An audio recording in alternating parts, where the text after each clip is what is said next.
In 1922, a young man in rural Ohio with an 8th grade education and a cardboard sample case knocked on his 200th door of the week. He was selling Fuller Brush products, and by Friday, he had pocketed $70 in commissions. That was more than double what the bank clerk downtown made in the same week, sitting behind a mahogany desk with his high school diploma framed on the wall. No storefront, no boss, no degree, just a territory map and a handshake. Here is something the history books skip over entirely. For most of American history, a college degree was not a prerequisite for a middle-class life. It was a luxury that a small fraction of the population could afford or even access. The people who built something from nothing did it through trades, through territory, through sheer repetition and hustle. And they left behind a paper trail in trade journals, WPA surveys, classified ads, and mail-order manuals that most people have never cracked open. That is exactly what we are doing today. The Fuller Brush Company was founded in 1906, and it ran entirely on a network of salesmen who were, by design, ordinary people. A 1922 profile and system. The magazine of business described how successful Fuller Brush men built what amounted to a personal customer circuit, visiting the same 200 to 300 households on a rotating schedule, like a modern email list you knock on instead of click. Top earners were clearing $50 to $100 a week in commissions. In 2024 dollars, that is roughly $900 to $1,800 a week. From a sample case, what made the kit sales model so powerful was the zero barrier entry. You did not need capital to open a store. You did not need a lease or a license or a business plan. You needed a territory and the nerve to knock. Companies like Avon, which had been operating since the late 19th century, formalized this into a system by the 1950s where housewives could earn 20 to 50% commission on every sale, working their own neighborhoods, their own hours. Internal company records from that era show that a small percentage of top Avon representatives were out-earning their husbands' full-time factory wages working evenings and weekends. Now let's talk about the home party plan, because this one is genuinely wild when you look at the numbers. Companies like Stanley Home Products in the 1930s and 1940s paid hostesses 15 to 25% of total sales volume from a single in-home demonstration. A good hostess could run 2 or 3 of these parties a week in her own living room. Stanley Home Products is also where a young woman named Mary Kay Ash got her start before eventually building her own empire. The party plan model was not a gimmick. It was a legitimate income structure that ran on social trust and repeat business, 2 things that do not require a diploma. Mail-order information products are the hustle that nobody talks about, and they go back further than you think. By the 1920s, a single classified ad in Popular Mechanics or Popular Science cost as little as $2 to $5 and reached hundreds of thousands of readers. Self-taught entrepreneurs were selling booklets, plans, and systems for $1 to $5 each. A late 1950s backpage advertiser in Popular Mechanics selling plans to build your own fishing lures bragged of shipping over 20,000 booklets. Do the math. At $1 a booklet, that is $20,000. From a typewriter and a post office box. The mail-order operators of the 1940s and 1950s were obsessed with niche. Direct mail trade manuals from that era are full of advice that sounds almost identical to modern content marketing. Find a specific problem. Solve it completely. Sell the solution to the exact person who has that problem. Some of the most successful topics were genuinely obscure. How to raise earthworms for profit, how to get free lumber from construction sites, how to build a radio antenna from scrap parts. Estimated annual earnings for a successful mail-order booklet operation in the mid-20th century ran between $5,000 and $15,000, which translates to $60,000 to $180,000 in today's money. Vending machines. People do not think of vending as a hustle, but the trade journals of the 1930s were absolutely relentless about promoting it as semi-passive income, and they used almost those exact words. Gum, peanuts, and candy machines started appearing in factories, diners, and gas stations through the 1920s, and by the late 1930s a route operator running 50 to 100 machines could net $2,000 to $3,000 a year after costs. That is $40,000 to $60,000 in today's money. A 1950s profile in Vending Times described a man who built a route of 300 machines over a decade with no employees and no formal education. Here is the part that should genuinely surprise you. Trade advertisements for vending routes in the 1930s used language like income while you sleep and earn money every hour without being there. That is passive income marketing, word for word, 90 years before anyone made a YouTube video about it. The economics were real too. A machine placed in a busy factory break room could turn over its cost in a matter of months, and a disciplined operator who reinvested earnings into more machines could scale the route steadily without ever hiring a single person or signing a commercial lease. Let's talk about boarders, because this one is the most underrated hustle in American history by a wide margin. In 1900, roughly 2% of all Americans were boarders or lodgers in someone else's home, and in industrial cities like Boston and New York the share was dramatically higher in working-class neighborhoods. A 1934 WPA household survey found that urban families were routinely taking in 2 to 4 boarders and charging $4 to $8 per week per person for a room and partial board. For a factory worker's family bringing in $18 to $25 a week, that boarder income could literally double their household cash flow. What makes the boarder strategy so fascinating is who was using it and why. WPA surveys from the Depression era make clear that this was not just a desperation move for the destitute. Working-class and lower-middle-class families used boarder income strategically to pay down mortgages faster, fund a child's trade school, or save toward buying a second property. In some 1930s urban neighborhoods, more than 1/3 of households had at least one boarder or lodger. Taking in a renter was considered a completely normal and respectable financial decision, not a sign of failure. It was leverage, plain and simple. By 1940, there were roughly 27 million registered motor vehicles in the United States, according to Federal Highway Administration historical data, but dealer service networks were thin and often non-existent outside of major cities. That gap created an enormous opportunity for anyone with mechanical skill and a willingness to get their hands dirty. The shade tree mechanic, working out of a rented lot or a home garage, was not a hobbyist.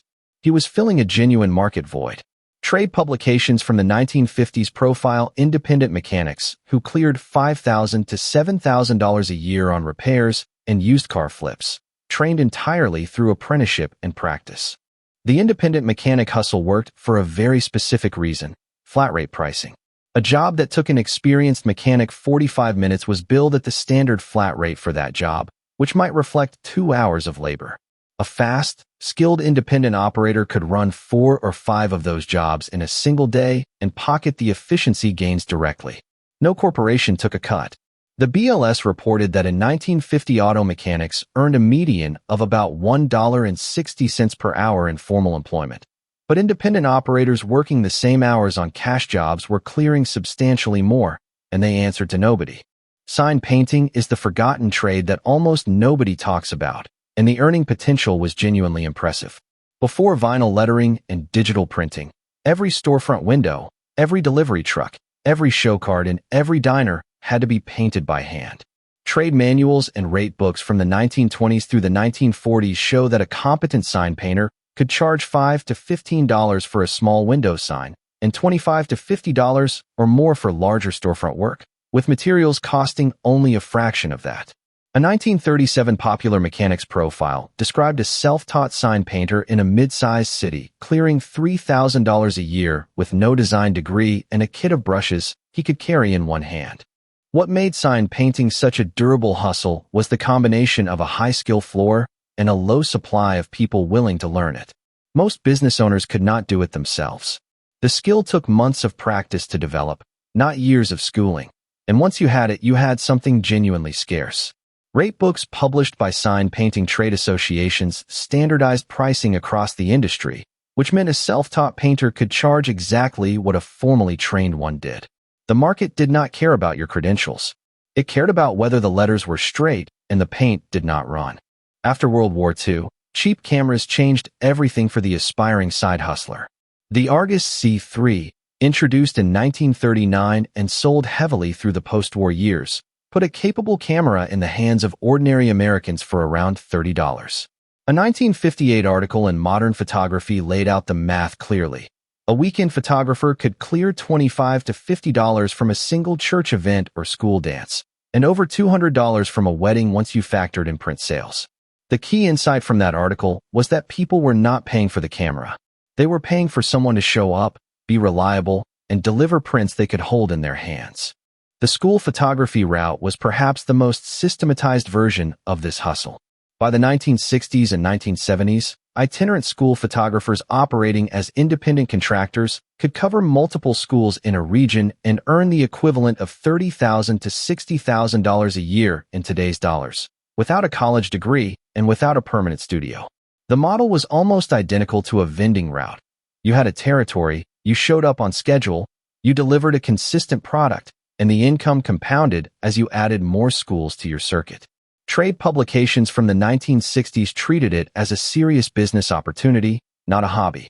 Home typing and stenography services were a major income source for women in the 1910s through the 1960s, and the records are remarkably specific about the money involved. A 1941 Earn From Home guide sold via mail order claimed that a competent typist could charge 50 cents to $1 per page and make $15 to $25 a week working part-time from home. A 1950s small business manual profiled a woman in Chicago who ran a home typing and resume service, clearing about $200 a month part-time. That is roughly $2,300 a month in today's money. She had no office, no employees, and no degree. She had a typewriter and a reputation. What is striking about the home typing hustle is how it mirrors the modern freelance writing and virtual assistant economy almost exactly. The woman in Chicago was essentially a one-person agency. She had repeat clients. She set her own rates. She worked her own hours, and she kept 100% of what she earned. The 1941 mail order guide that taught people how to do this was itself a product sold through the mail by someone running the exact same kind of information business we talked about earlier. The hustle ecosystem of mid-century America was remarkably self-reinforcing. People sold guides on how to run the same businesses they were running. Junk dealing and secondhand reselling after World War II was not a scrappy last resort. It was a legitimate business with real margins. A 1948 article in the American Mercury profiled a New Jersey junk dealer who made $8,000 a year sorting, fixing, and reselling cast-off machines and tools. That is the equivalent of roughly $100,000 today. The post-war period flooded the market with war surplus goods, tools, motors, generators, canvas, rope, hardware. A person who knew what things were worth and had the patience to sort through it could build a very comfortable living from other people's discards. By the 1960s and 1970s, the junk economy had organized itself into swap meets and flea markets. The Orange County Marketplace in California, founded in 1969, became a landmark of this world. Local newspaper coverage from that era describes weekend sellers regularly pulling in $100 to $300 a day in gross sales on vintage goods and tools. These were not antique dealers with gallery training. They were regular workers who spent their weekdays at a factory or a construction site, and their weekends turning surplus and second-hand goods into cash. The swap meet was their storefront, and it cost them nothing to open. Small engine repair became a suburban goldmine as lawnmowers, chainsaws, and outboard motors spread through American households in the 1950s and 1960s. A 1963 DIY manual was blunt about the opportunity.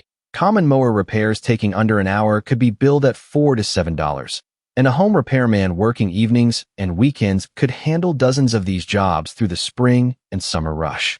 The barrier to entry was low because the machines were simple and the repair manuals were widely available. What you were really selling was convenience. The neighbor who did not want to haul his mower to a shop across town.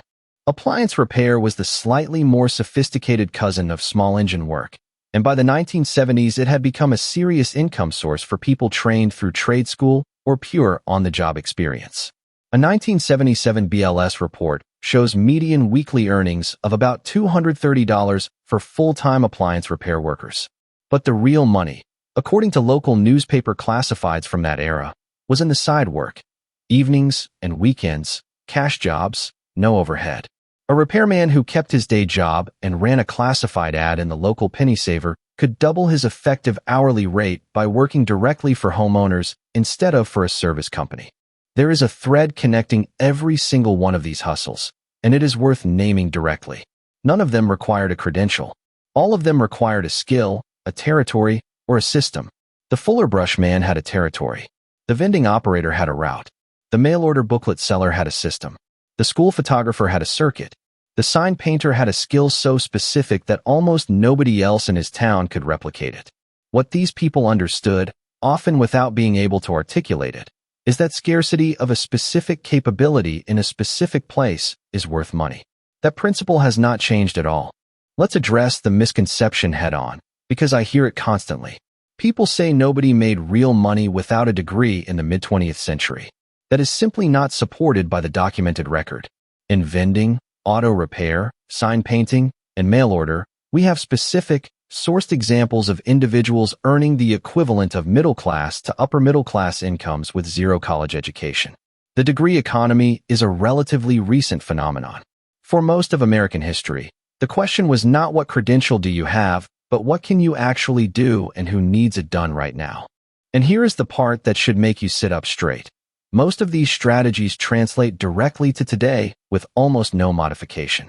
Mail-order booklets are now ebooks, paid newsletters, and specialized PDFs. Sign painting is now hand-painted murals, chalkboard art, and bespoke branding for boutiques and restaurants.